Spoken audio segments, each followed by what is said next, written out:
વાળી ચકલીબાઈ। એક નગર હતું। નગરના રાજાએ બંધાવેલો બગીચો હતો। બગીચામાં ઘણા બધા પંખીઓ રહે, તેમાં એક ચકલી પણ રહે। એક દિવસ ચકલી ચણતી ફરતી આવી ત્યારે તેને એક ઝાંઝર મળ્યું। આ તો મને બહુ ગમે તેમ કરી તેને પગમાં બાંધી લીધું। થોડા દિવસો બાદ રાજા બગીચામાં ફરવા માટે આવ્યા। તેમને પેલી ચકલીબાઈના પગમાં ઝાંઝર જોયું એટલે તેમણે તો તે ઝાંઝર લઈ લીધું। ચકલી ઝાંઝર લીધું। ચકલી તો કહે, હું તો ઝાંઝર વાળી ચકલીબાઈ, કોઈના પાસે ન હોય તો ઝાંઝર મારા પગમાં સોવાર। હું તો ઝાંઝર વાળી ચકલીબાઈ।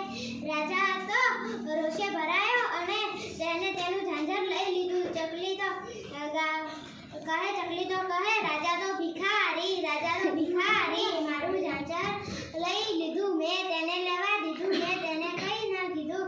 રાજા તો ભિખારી। રાજાએ તો ચકલીનું ઝાંઝર પાછું આપી દીધું। ચકલી તો કહે, રાજા મારાથી બી નો, મારું ઝાંઝર પાછું આપ્યું, રાજા મારાથી બી નો। રાજા તો કહે, સૈનિકોને કહે, આ ચકલીને માથે મુંડો કરાવી આ બગીચામાંથી બહાર કાઢી મૂકો।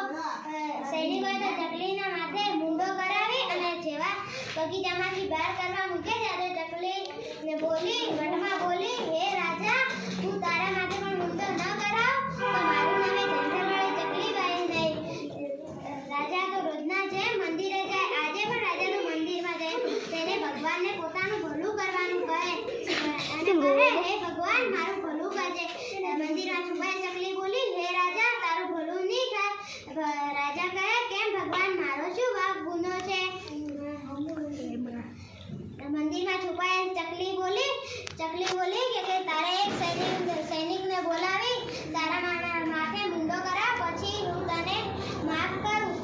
રાજા તો સૈનિક પાસે મુંડો કરાવવા જાય ત્યાં તો ચકલી બહાર આવી કહ્યું અને ચકલીબાઈ એક મુંડાણ। આ સાથે રાજા પણ મુંડાણો, મારે ચકલીનું મુંડન ના થવાય દેવા, હું તો ઝાંઝરવાળી ચકલીબાઈ। રાજાએ તો ચકલીબાઈની માફી માંગી। ચકલીએ પણ આવી રાજાને અભિમાન કરવાનું છોડી દીધું અને રાજાના બગીચામાં છૂટથી ફરવા લાગ્યો।